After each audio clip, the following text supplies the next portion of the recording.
to the Insiders Lounge. Brian, thanks for coming on. Just want to Yeah, say thanks to you first. thanks for having me. I appreciate it. So, we'll get right into things. Please give everyone kind of an introduction on who you are. So, this is Brian Cronin, everyone. Is that how you Yeah, say your last name? yeah. Brian Cronin. Cronin. I am a youth talent scout at Austin FC. I have been in college athletics before, and then obviously have done a decent amount of coaching in the United States at a youth level. But yeah, my Mhm. current role is youth talent scout at Austin FC, which is basically just everything U23 and below. So yeah, that's what I do. No, right on. I appreciate that. The first thing I really wanted to deep dive into kind of where you've come from because everyone kind of has their own story. Everyone's so unique. So let's get started. You were born in California, right? Yeah, born I and did my raised in research correctly. yeah, born and raised in Santa Cruz, California. Went to Fresno State my freshman year. Didn't like it. Went home, played junior college soccer like 5 minutes from my house. Ended up graduating from a place called Chapman University, which is a Division III school down in Southern California.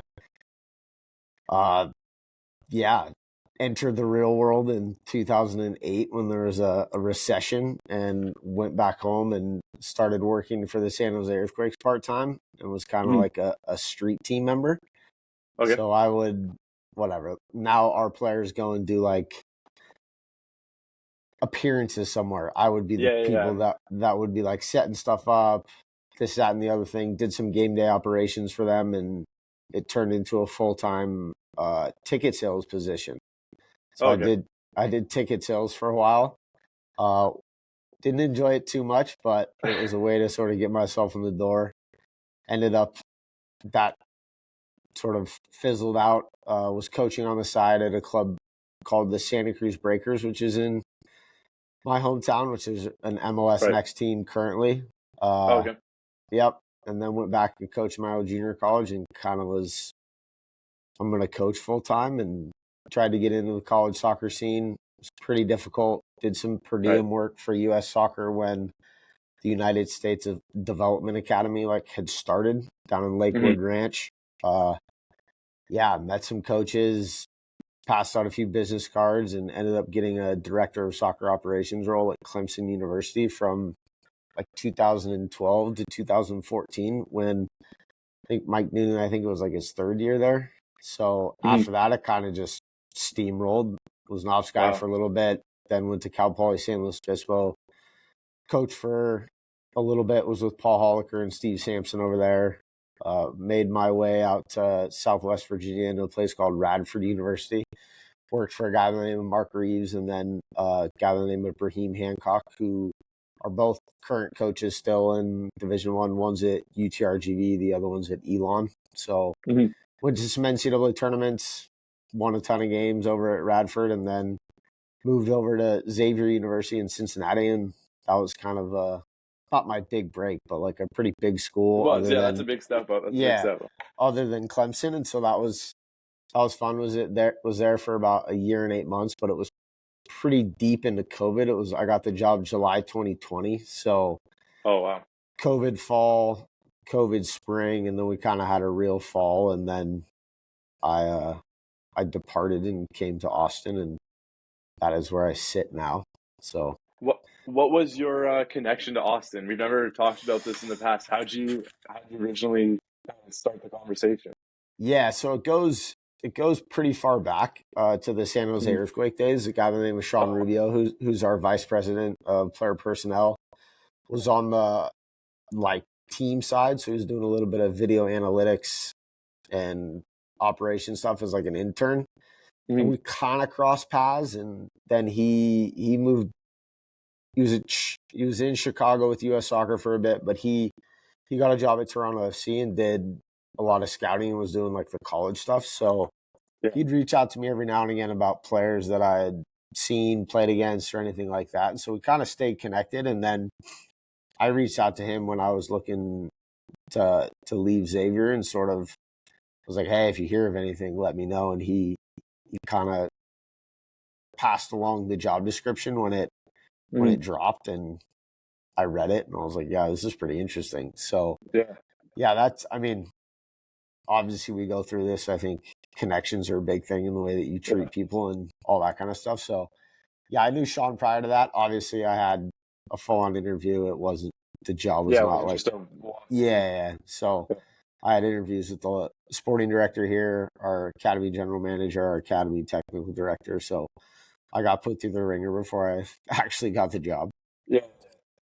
It's funny how many people go into ticketing or marketing. Like everyone I know that has either scouting, coaching, or some job that's kind of in the back office, front office, whatever it is, all started somewhere at the bottom, somewhere in operations or something like that.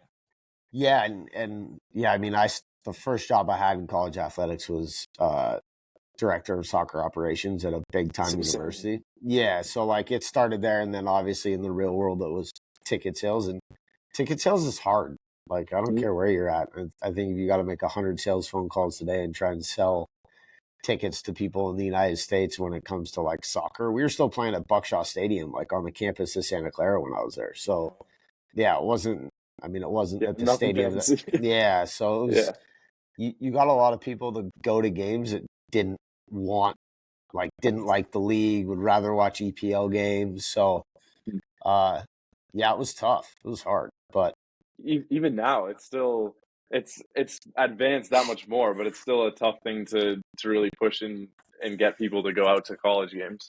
yeah, for sure. I mean, in Mm. general, like there has to be an incentive for sure, especially for like Mm. students in general. Just what are you Yeah. giving us? You giving us a blanket? You giving us some Free hot dog or something. yeah, something. So but yeah, that's sort of the short of I guess my career and my path and sort of how I got here.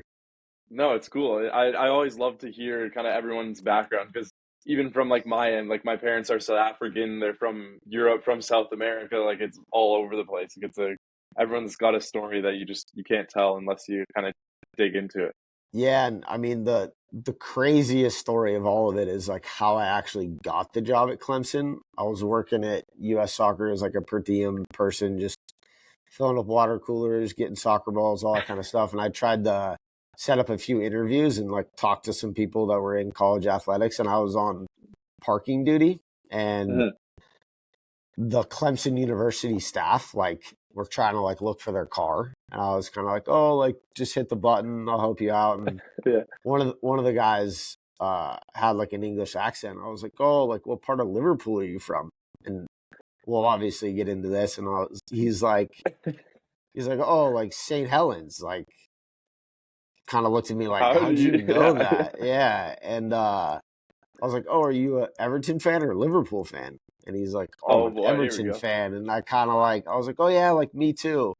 And so we connected that way. And then a buddy of mine who was, I think he was at Denver University at the time, knew I was looking for a Mm. job, and Clemson had posted an ops job on the like college listserv, Oh, okay, yeah. and I got it forwarded to me, and I sent him an email and was like, "Hey man, I'm the guy that you met in Florida. I was the Everton fan," and I got a reply like right away. So yeah, sent him my resume and everything else, and he put my resume on Mike Noonan's desk, and Hmm. they called me. I had two phone conversations with the head coach and the assistant, and I packed 3 Yeah. bags and flew out to Clemson. So like Wow. that's like the real like kind of crazy story. And I ended up living with the guy. He's still there, Phil Jones, who's the associate head coach. They're still there. Hmm. I lived with them for like a year and a half. So we're pretty Wow. thick. We're pretty thick. He's a good Yeah. dude, good coach, best recruiter in the country. So yeah, that's the crazy story is how I got that job, and then it all kind of went from It there. rolled on after, yeah. We Yeah. were gonna we So were gonna get into the Everton stuff later, but let's yeah, hear. yeah, So for those who don't know, I'm a big Liverpool fan. Brian here, big Everton fan, unfortunately. yeah, yeah. Um, Tough as road. Tough road. as soon as I knew we were doing the podcast, I thought we have to dig into this. So I want to hear what are your thoughts on the season? How do you think you guys are going to do? Let's just hope we're not in the bottom three. Is all I'm gonna say. It's been What pretty it's 0 and tough. 3 right now, right? Yeah, no wins, no points, no goals. So it's a tough one. First time ever in the Premier League that's been Yeah, so it's tough. Mhm. But yeah, I think things are looking up. If you don't watch the game and you just looked at a bunch of statistics, you Yeah. probably wouldn't think that we had no wins, but we definitely don't. So we'll see. It's a I don't pray crazy on fan. the downfall of anyone, but I was looking last season. I knew the end. I was it was getting down to the wire there. Yeah, it was tough.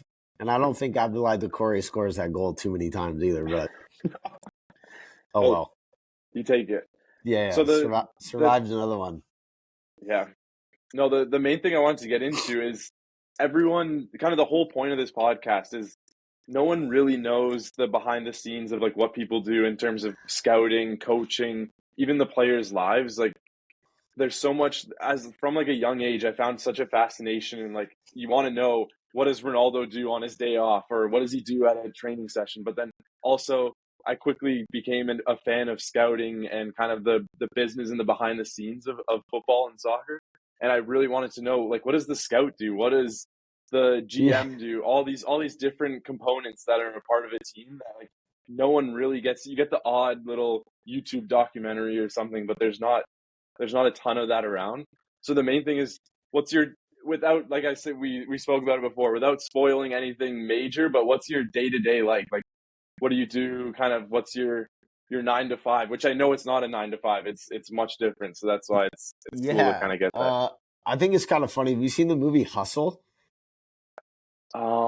It sounds familiar. Who's in it? It's Adam Sandler, and he's like a Oh, that basketball one. Okay, scout. yeah.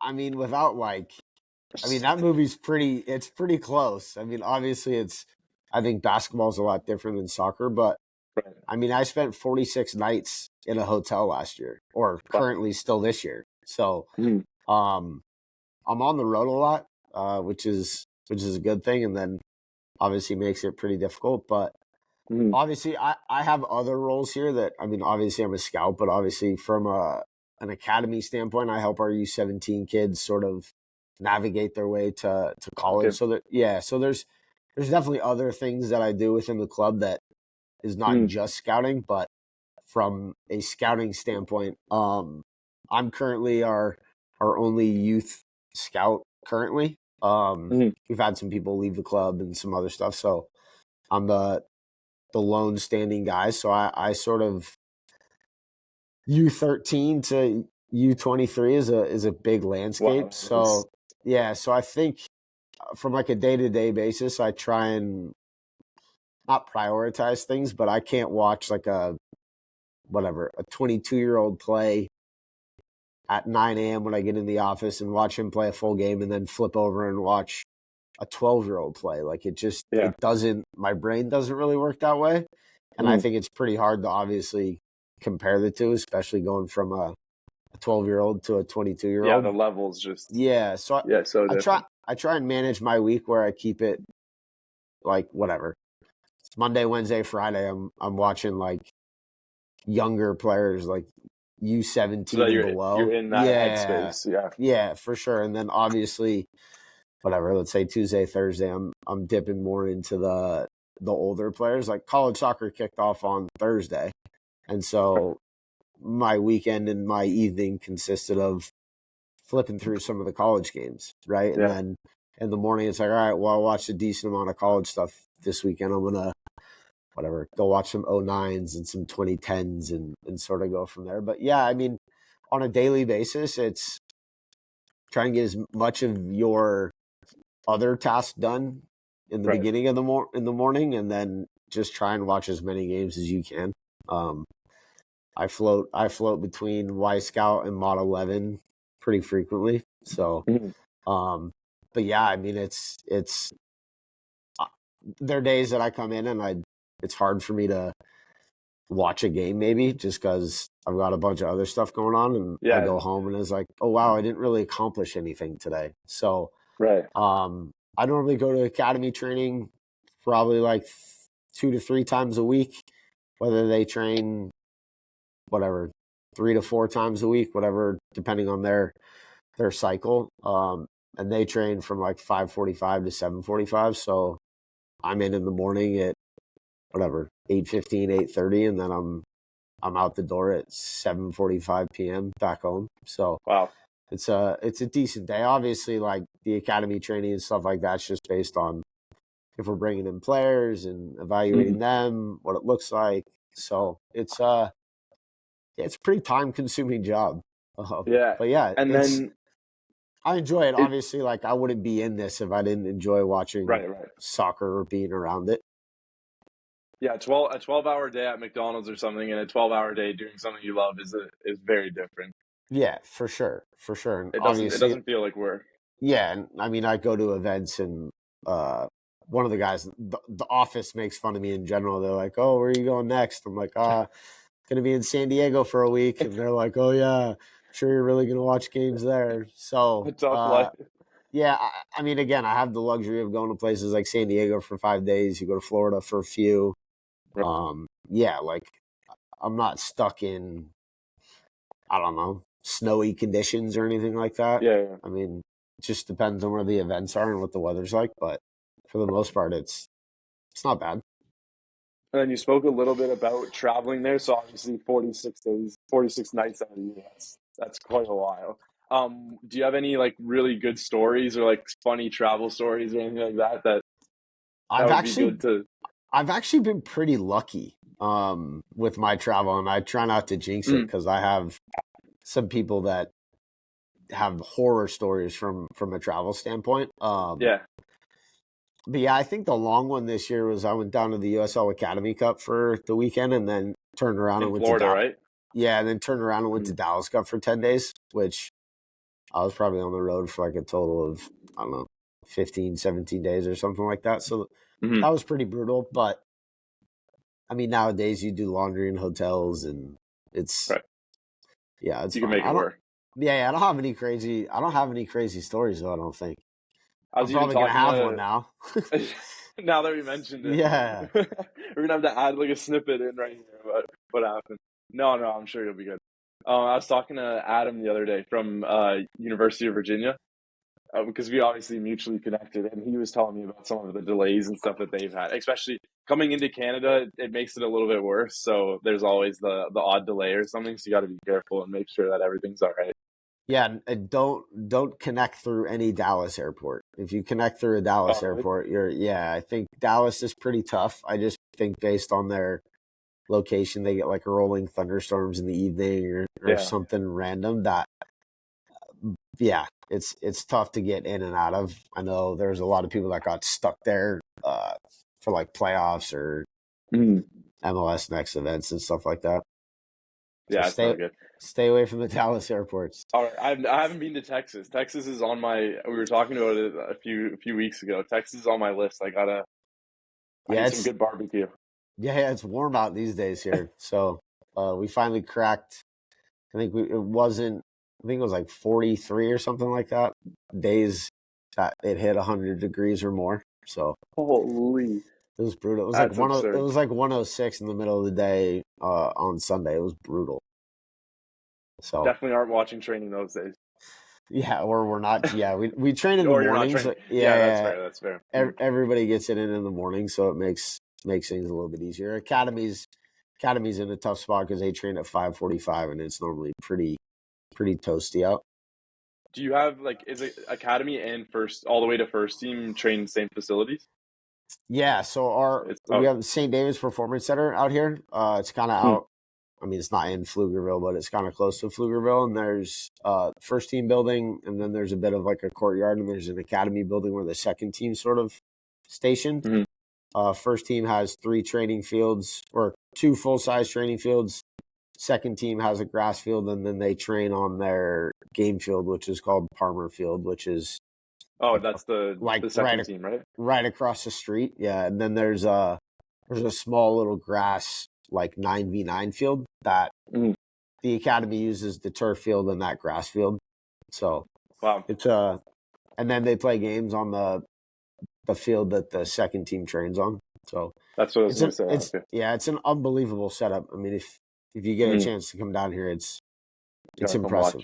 Yeah, people leave here and are like, wow. So it's a good place, good environment. People here are great. Austin's a good city, so everybody's pretty lucky to be here. So, and how like you've done a lot of traveling like and living in actual different pockets of the US, how Yeah. like what's one of my questions I remember writing was like growing up in California and then experiencing so many different parts of the US, how do you find Texas and like Austin and then also the organization compared to other organizations you've worked for and in general? Yeah. Yeah, I think it's hard to compare like an MLS organization to like college just Right, because college, it's, yeah. yeah, like if I went back or I've been back, like when I go back to Clemson and see like their facility and like their soccer Mhm. area, I mean it's up there with the best in the country. Right. And it would probably look a little bit like it does here. Mhm. Obviously not as big of a scale. California's different. Living out in South Carolina and like Southwest Virginia were definitely like a culture Yeah, change. it's a big So difference. that was a little bit different. Austin's pretty. It's pretty mellow. I mean, it's Mhm. obviously the city's getting bigger and there's a lot of stuff going on here. Mhm. The weather's obviously the biggest, I think, like adaptation. But now that I've Mhm. been here for a year, my mom's always like, "Oh, is it hot?" I'm like, yeah, it's always hot here. Always, we're in the Yeah, desert. so I kind of just used to it. I think Cincinnati was a little Yeah, bit different just because it was like proper seasons. Like it was yeah. cold, there was a spring and there was a fall. So Mhm. but yeah, I mean, I'm a pretty simple dude. Like it's not I don't You need don't a need a whole whole lot. lot. Yeah, Yeah. like I don't really need to yeah, it doesn't I don't have to have a whole lot around to sort of be okay with what's going on in the No, city. I mean, that's fair. in It makes life easier, more yeah, enjoyable. and I mean Austin, I think I forget when ACL's here, but like ACL will be 2 weekends in a row. It'll be first weekend, second weekend, and then at the end of the month, like F1 shows up. So like this place gets Unreal. yeah crazy. Then you throw Yeah. a major league soccer game in between it, and you're just like whoa. So Yeah. it's a pretty busy city. Mhm. And then getting back to scouting, you were kind of talking about how you split your days up so that you kind of are in the mentality to focus on whether it's U12 or an under 23 player, whatever it is. Um, what are your scouting kind of techniques and like different ways to approach scouting, like watching film, but also just in general, like if you're at a game or like do you have certain like knacks or something that you do that's different to others or Yeah, I without think again without exposing yourself? yeah. I mean, hopefully a lot of people would probably say the same thing, but I mean, obviously, our job as scouts, coaches, anybody who identifies or develop players. I mean, the Mhm. idea is to get people to go to the first team. So, Right. I mean, obviously, a 12-year-old is going to look a lot different than somebody like playing for our first team. But Yeah. I think from like a characteristic standpoint and whatever a player profile standpoint, that Mhm. you try and look for things that emulate somewhat of what the first team's doing. Um, Mhm. Obviously, like if you got some wingers that are slow, but our first team has wingers that are fast, it's you kind of have to Yeah. go, well, it's not going to work. So I think I try and look at things in like a big picture and whether they're I mean 12's probably an extreme, but from a Yeah. U15 to U23, like they have to have an idea of what it's going to look like in a few years and Right. from a physical standpoint to a technical standpoint to a tactical standpoint and try and mirror that as close as you can to what the first team's doing. And is Austin FC, I know certain teams, so like I was speaking with my friend, he works for FC Nordsjælland in Denmark. And from like the Right to Dream Academy all the way to like their first team, they follow the same tactics, like the same formation, everything is exactly the same. Is Austin kind of similar to that, or do they vary a little bit? How does it work with you guys? Yeah, I think the club's doing a good job of making sure that I think it's pretty similar. Obviously, Mhm. there's certain things that the first team can do that our Right. U13 group can't. But Mhm. I think from like a principles of play standpoint, I think it's aligned. And I think with Mhm. our new sporting director, I think that'll continue to develop and get uh, fine tuned. And yeah, I mean, obviously our U12s play 9v9, so it's a little bit different. But Right. Yeah. You can't quite do yeah, that. the club in general is pretty aligned in what the first team's doing, all the way down to our U13, which is the youngest 11v11 group. Right. No, I think that's important, especially for the players. You can kind of get an idea like, okay, I'm a right back. This is what the first team right back looks like. This is something I can strive towards. Where if there's if there's a lot of variance in between those two, it can become difficult because you're not sure how to build yourself as a player. It becomes a headache. Yeah, for sure. And again, from like a coaching standpoint, like a development standpoint, like at the end of the day, our job's to produce players for the first team. And if the first team looks a certain way, then I think that you have to prepare kids as much as you can to help them when and if they do get that chance. Right. So Yeah, and that leads to my next question. Do you have any? So obviously, the second team, this is their first season. Do you have any kind of success stories from a young academy player? And Austin as a whole is quite young still, but do you have any good success stories of like players that have already made it to the first team? I mean, from a second team standpoint, obviously like a kid like CJ Fodry, who we Right. obviously drafted, Generation Adidas contract, trains pretty frequently with the first team, which is probably the success story currently. Obviously Yeah. had a ton of games with the second team to sort of develop and get his feet underneath him. I mean, he went to Mhm. 3 months of college or 4 months of college. Wow. So he's pretty young still. He's an 04. So, but yeah, he's the one that's probably I mean, The biggest. yeah, Yeah. define success, I guess. But obviously he's Yeah. Yeah. trained with the first team pretty frequently and made his MLS debut in Leagues Cup, I think. So yeah, I mean, he's And probably the one. your biggest prospect. It doesn't even have. This doesn't even have to be within Austin FC, but in general, like a player that you find, okay, this is going to be the next breakout star. Preferably someone that no one really knows about, someone that's kind of hidden, that Yeah, doesn't expose anything that you're trying to do. yeah. That's an interesting one. I mean, I still think that we talk about it like we all could Yeah. evaluate these players as much as we want, but sometimes it's like up to the player to see how far they go. I'm probably a bit biased, but there's a kid named Steve Louis Jean who plays for our second team. That's a Haitian boy who's like an 04. It's a good player. So Keep our eyes out on him. yeah, we'll see. And then we talked about kind of the travel, kind of your day to day. What are your biggest challenges, or like things that just the negatives to the job that people might not realize and that actually happen on either a day to day or just something that's like, oh man, this is frustrating. I mean, we all see the game differently, right? Like you could watch a game and I could watch the same game and we'd have a different opinion on it. And that's Right. definitely something that from like a player standpoint or at least an evaluation standpoint is difficult because I think we all have our biases, right? Like I'm on the road for 46 days out of the year and I'm watching as many kids at each age group as I can and have a pretty good grasp on the level across the country at these ages. But then they come back to our environment and people see him and some people may like the kid and some people may not. So Right. I think making sure that everybody's, I guess, aligned with what we're all looking for and what we're trying to develop is important. No, that's good. That's good. And then valuable lessons that you've learned, like whether it's from someone like a sporting director or someone that's higher up above you, or just in general, like your day to day, just learning from others, from coaches in the past, college, like that type of thing.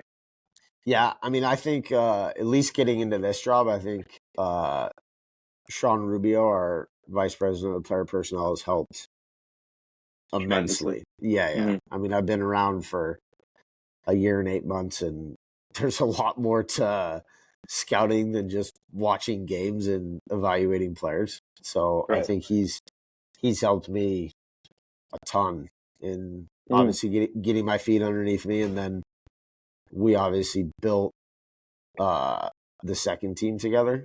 So it was fun and it was challenging. That's a unique experience for a scout because there's not a lot of times where you're hired pre team really, and you have to build the whole thing. Like a lot of people are coming into a system that's been around for years and years and years, where in the US everything's always getting built up, and then like the second teams are very new, so that's a cool experience. Yeah, and again, like the academy's pretty young, so there's that as well, and then there's obviously you start from scratch. Like we didn't have.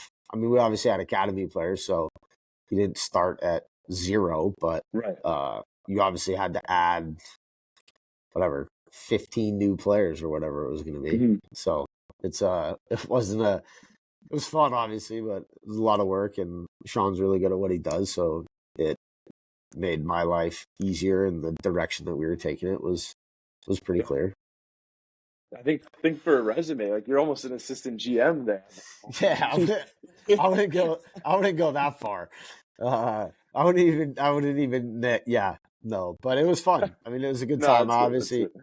I obviously stayed pretty heavily in like the college scene, and then obviously he's been around the league for a really long time. So like from an agent standpoint, like I think I knew one agent when I got this job. Mhm. So now it's He had the setup. yeah, well, and again, like I mean, people are reaching out to him, and he's kind of just like sending players to me and whatever Mhm. else. But yeah, I mean, I didn't know anybody, so and now a year into it, I know people that I can reach out to if Now you're you're the man. or just trying to look at different regions of of the world, right? Like Mhm. if you want to go in South America, just hit this guy up. So So that was one of the questions I was going to ask. In terms of like world football, because of globalization, we've really been able to gain access to so many different parts of the world that weren't being able to seen before. I know you spoke a little bit about. Did you end up going to Africa? I'm not sure if you did or not. yeah, so actually, it's kind of a funny story. I've obviously was in college athletics for a long time. Hmm. I've only scouted or recruited outside of the United States twice, Okay. and one of the times was to Senegal, and the other time was to Tanzania. So Tanzania. I thought it was Tanzania. I didn't want to say. I didn't want to assume. yeah, so why and how that's happened? We brought a few of the boys. We brought a few boys from Senegal to Radford University, where I was at. Okay. One of them's actually playing for UVA right now. So Wow. um, yeah, and then through a connection, they needed some eyes in an event in Tanzania, and it was the U20 Cambiaso event. So I went out to that, and yeah, it's a good time, good weather. That's crazy. It's cool how it's a good combination of like obviously I did the last 5 months in Europe. Like I'm not hired by anyone to scout, but it was the same thing. Like it's cool how football can bring you those experiences. Like and just go where you can literally go anywhere in the world and watch someone play. Yeah, and I mean the travel to Tanzania was a trek. So it was I it can was imagine. long, but no, it was a good time. It was a good time. I think that yeah, it's very different, right? Like you're going to watch players that are international players that you hope can make the jump to MLS if they're playing for your Mm, second team, and then I'm sitting there from like a college soccer like background, so to say, and just sort of being like, wow, like if some of these kids knew that college soccer existed, or if people mm, presented it to them, like a lot of the kids would go and be pretty big time. So yeah. it's an, And was it easy to because you don't have like the college guys there around you kind of playing within the games, was it easy to kind of compare that level and try and figure out like if this guy just does this and this, he'll be able to play at our level, or how does it what do you think? yeah, I think the other interesting thing about like the way that we built the second team was like we had to go see a game like on our own to see what the level was like. So Right. we made the trip to a few MLS Next Pro games during the year and kind of just Mm, evaluated the game, and then kind of went from there. And after that, it was okay, like pretty sure this kid could play at that level. And then right. obviously you saw the way people built their teams, whether it was whatever they had 6 college guys on it or Hmm. whatever they had 5 academy kids that were in the starting 11, or or something all like that. internationals almost. I feel Yeah, like it yeah. felt like some of So the teams are like that. yeah, so you could kind of gauge that, especially from a like a college and academy standpoint, and then Hmm. obviously I think the league's grown a lot in the last year, and there's some international players that are flowing through MLS Next Pro that are Right. you're kind of like, oh, he's pretty good. So Hmm. yeah, it's a good pathway. I think it's a good learning curve for a lot of the young guys, whether they play in it and go off to college for 4 years, or they play in it and stick, Hmm. or they play for a few games and sign an MLS deal, and the rest is history. That's it. And then we spoke earlier about kind of networking and how that helped you later on. Where, yeah, working at San Jose as a part of the marketing team, and then later on that gets you a scouting job. What are some tips for guys that want to be scouts? Like, I get messages all the time, like, "Hey, I'm looking to become a scout, or I'm an aspiring scout, whatever it is." And I can help that. You can help them to a point, but there's a lot of unknown in that whole realm, like what to do, where to go. You can't just get a degree in scouting and then go become a scout. That's not a thing. So kind of Yeah, what are your main tips, or how would you guide someone that wants to be a scout? I mean it's a good question. I still kind of laugh, like I'm not really sure how I fell into this job. I mean, I kind of do, but I also am Yeah. pretty fortunate in the path that I've taken. But you have to enjoy it. Like obviously, like people want to be scouts, but do you really want to spend 46 nights on the road? Do you really want to watch games from 8 a.m. to 5 p.m.? Like Mhm. I think it's cool to sort of be like, yeah, like I want to be a scout, and then actually having to go scout is, I Mhm. think, two different things. But I would try my best to just, I guess, find like an age range that you think that you can evaluate talent the best at. Mhm. Obviously, like my background's college athletics, so from like a U17 player to a U19 player that's going to like enroll in college, I have a pretty good grasp on that. And then, yeah, I mean, it was a big time learning curve going to watch like a U12 game and being like, oh, that kid's pretty good, right? So I think I would try and find like what age group you can best Master evaluate in a talent in. sense. Yeah, best Mhm. evaluate talent in, and then I mean, you just got to keep knocking down doors, because I think if you keep knocking down doors and you have good relationships with people or whatever, reach out to people on LinkedIn or however it Mhm. works, that I think at some point the scouting network in this country and other countries will continue to grow, and you'll hopefully get a break. Yeah, I think just looking at your career, that's one thing you did is you not only were you wanted to become a scout, but there's not a lot of funding towards scouting. So you were the director of operations, or you were in marketing or ticket sales, whatever could get you in the door, and then you proved your worth in terms of scouting, and then you built. Yeah, I've had the luxury, and obviously I'm from California, but and this may sound a little bit off, but like I was willing to pack my bags and just like go, right? Right. Like I know a lot of people who are like, yeah, I'm never leaving California. It's like, okay, like And then they and that's then they fine. wonder why the opportunities don't come to them. Yeah, and again, like everybody wants to go to California and work in soccer, right? Like why wouldn't you? Yeah. So I think that was kind of a not a luxury, but also like I had the ability to do it. I wanted to do it, and it paid off. And obviously, like I mean, I don't have too many attachments, so I can Yeah. I can sort of pick up and go where I need to, or go where I want when I want, which is it's hard to do these days. So Yeah. I have guys in college athletics that are like, yeah, like I'm looking to try to hire an assistant. It's got to be single. It's got to be young, and it's kind of like, well, if you're that, like, I think You're that you, limiting, yeah, what you yeah, can. but also I think, and I'm not going to tell anybody how to live their lives, but like guys who are single and young, like can get jobs because they're Yeah. able to do things that somebody who's married with 3 kids may not be able to do. And Yeah. it's a harsh reality, but I think I mean, it's pretty true, especially from a like a college athletics and like hiring standpoint. Yeah. No, I realized that in the last year, I would say. Just that even if you don't think that a relationship or family or another job or whatever it is will get in the way, you'll realize once you're past that and you don't have that job or you don't have that girlfriend, you realize how open you are to more opportunities and how you could just move within a few minutes. I can make a decision on whether I'm going somewhere or not.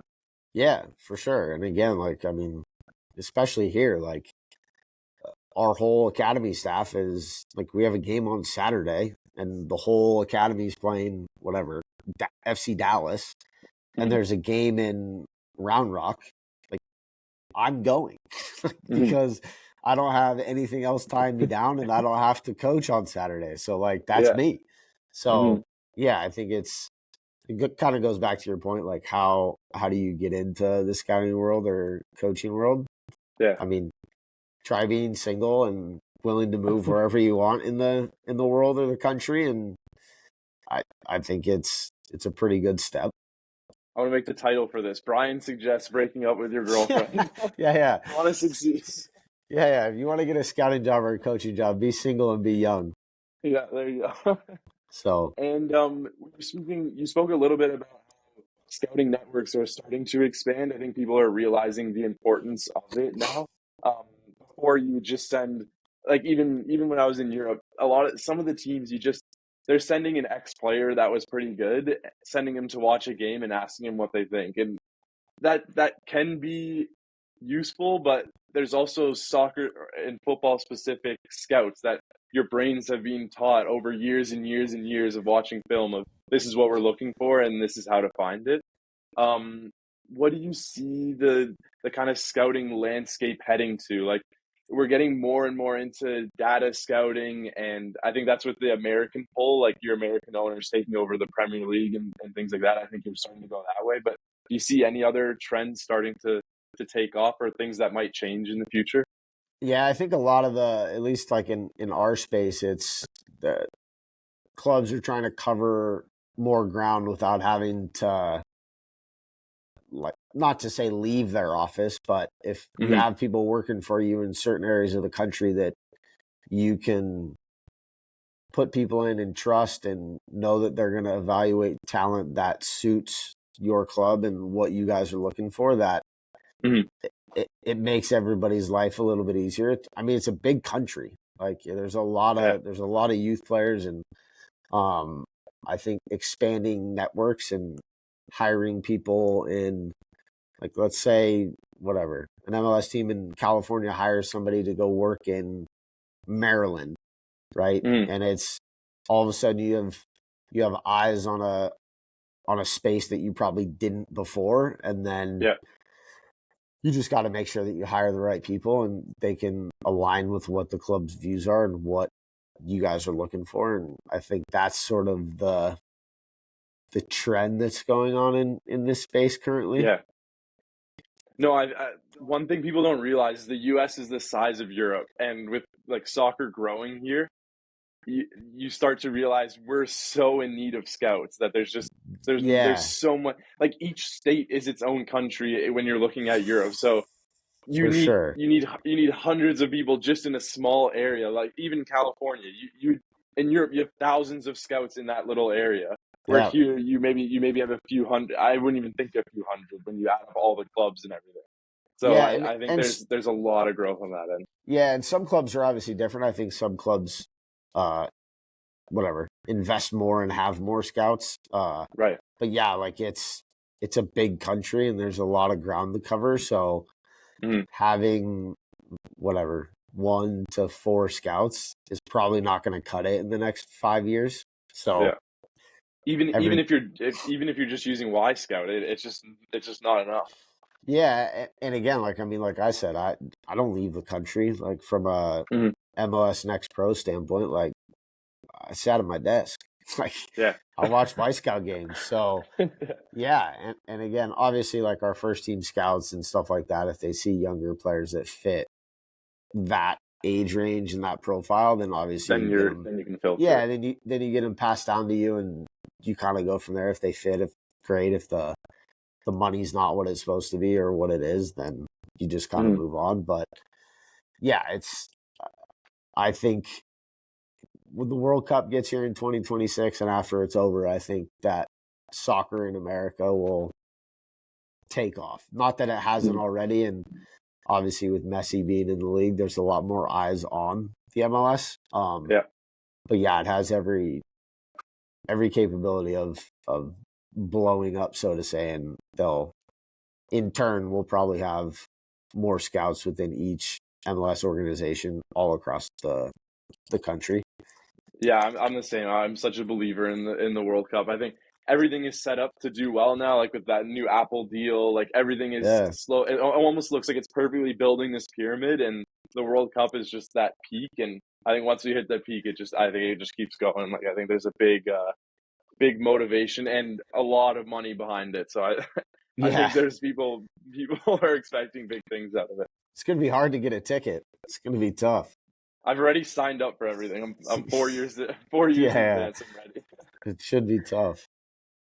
And we spoke the future of scouting as a whole, but I also want to know for yourself, like where do you see yourself in the next? You've only been at Austin for a year now, so in the next 2 to 3 years, where do you see yourself? Like 5 years, 10 years, and then like 20, 30 years in advance. Do you have those? Do you have those visions? No, I probably don't go farther than like 5 years. The club's pretty young, so I think that obviously like our first year with MLS Next Pro, I've only been with the academy for like a cycle and a half, I guess. Right.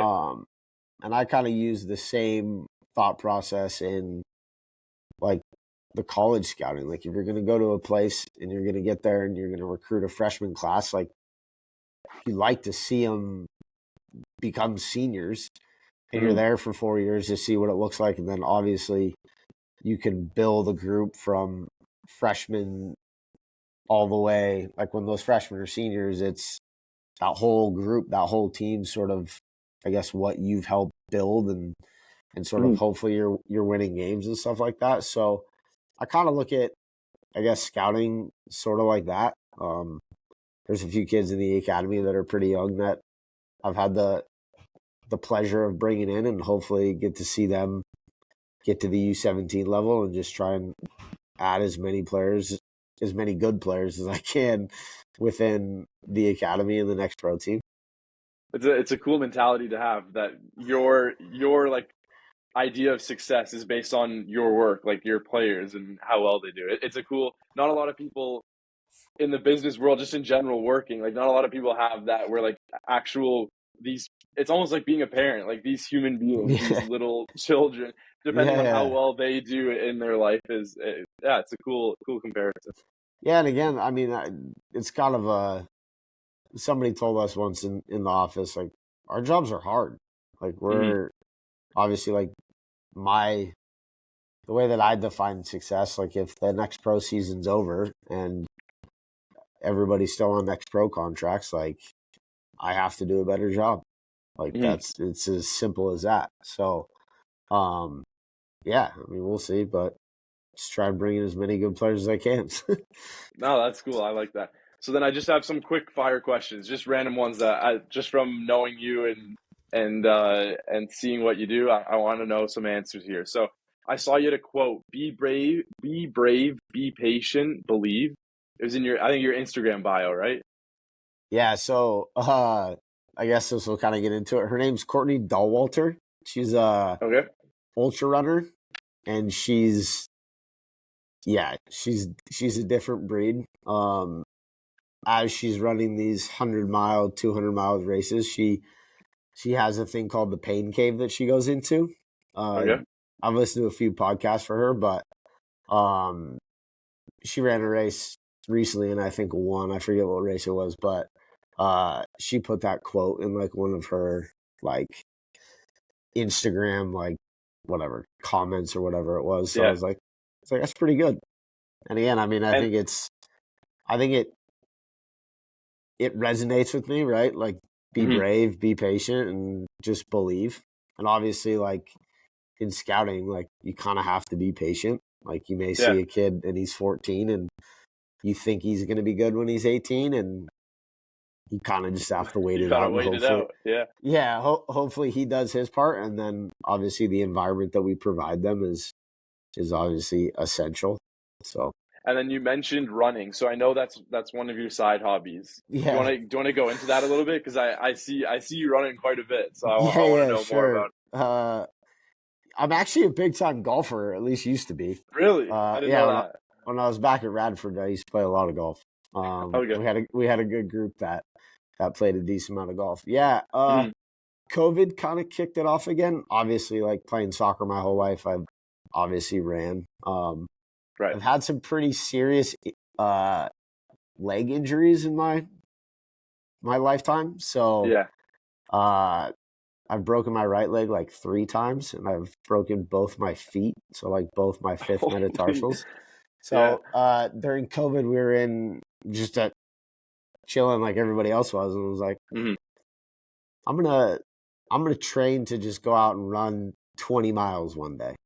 And Hmm. my cousin is, I guess, more or less a coach. Okay. She was a pretty good cross country runner back in her day and still runs and all that stuff. Hmm. So I reached out to her. She kind of gave me a plan. And then my other cousin, who played at the same university I did and is like a PT, sort of helped me through my rehab. And he actually just got done running Leadville 100 the other weekend. So he's a That's bit of 100 a, miles, right? yeah, That is in Leadville, crazy. Colorado, which is like crazy altitude. So Yeah. between those two, they put a plan together, and I ended up. I think I started training like the beginning of 2020, and then ended up Hmm. like running the 20 miles in like November in Cincinnati, and I've kind of just kept the bug. A buddy of mine that used to work at Austin, he used to be our academy coordinator. Uh, Hmm. he signed up for a trail marathon in September, and I signed up for the half. So I have a Nice. half trail marathon on September 9th or something like that. So Hmm. yeah, I enjoy it. It's running's hard. Like you actually have to put everybody could pick up a weight and like put it back down and be like, Right. eh. Like running, you actually have to put one foot in front of the other and continue to do it for however long you choose. Mhm. But But yeah, it's good for it's good for your brain. It keeps you healthy. yeah. I mean, I hope so. That's the idea. It's also a good like release. Like you can just kind of either tune into something and think about it a lot, or tune out Mhm. of whatever you need to. So Yeah. I enjoy it. All right, we'll hit the next one here. Best food in Austin. I mean, the Mexican food here is really good. Obviously, being from Okay. California and stuff like that. Obviously, Hmm. like you said in the beginning, like barbecue's good here. So either Mexican or barbecue. You could take your pick. There's taco trucks and barbecue stands everywhere. So You're killing me. I'm drooling over here. yeah. It's good Um, though. and then these I wrote this morning. Oh, favorite book. Do you have a book that like do you read? Is reading a thing of you for you or not really? This I probably shouldn't say this in public. I don't read. I listen. Um, so I think the most recent you heard a book called Pound the Stone, No, I haven't heard that. or not? Now I'm gonna have to look it up. Go for it. No worries. I'm not a reader either. I started reading Shaquille O'Neal's biography. That's pretty good. Okay. That I started a few days ago. Dude, where is it? You're gonna have to cut this part out, You're good. dude. Who's getting to you? Oh, Joshua Medcalf. It's called Pound the Stone, and Okay. he does another one too. Chop Wood, Carry Water. What type of book is it? Chop Wood, Carry Water's.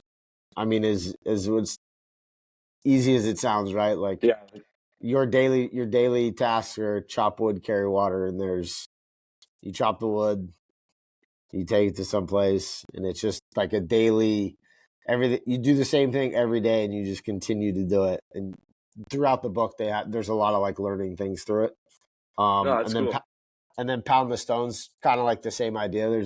This guy goes and sells books during the summertime, and he's like kind of a punk, but then ends up going to sell a bunch of books and like meeting some people. And it was all about the routine and making sure you do things right every day. Don't cut corners, that kind of stuff. So No, I like that. chop wood, carry water, or pound the stone.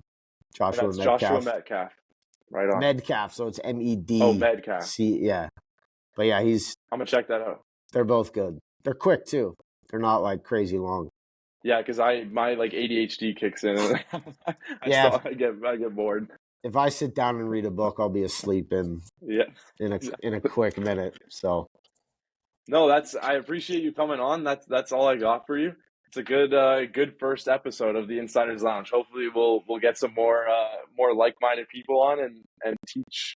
It's good for myself and also for the viewers. I think it's an important thing to kind of get in behind the scenes of what people do, because there's a lot of aspiring people, young people that are trying to figure out what they want to do, and I think stuff like this helps kind of get that mentality rolling and the motivation to become something.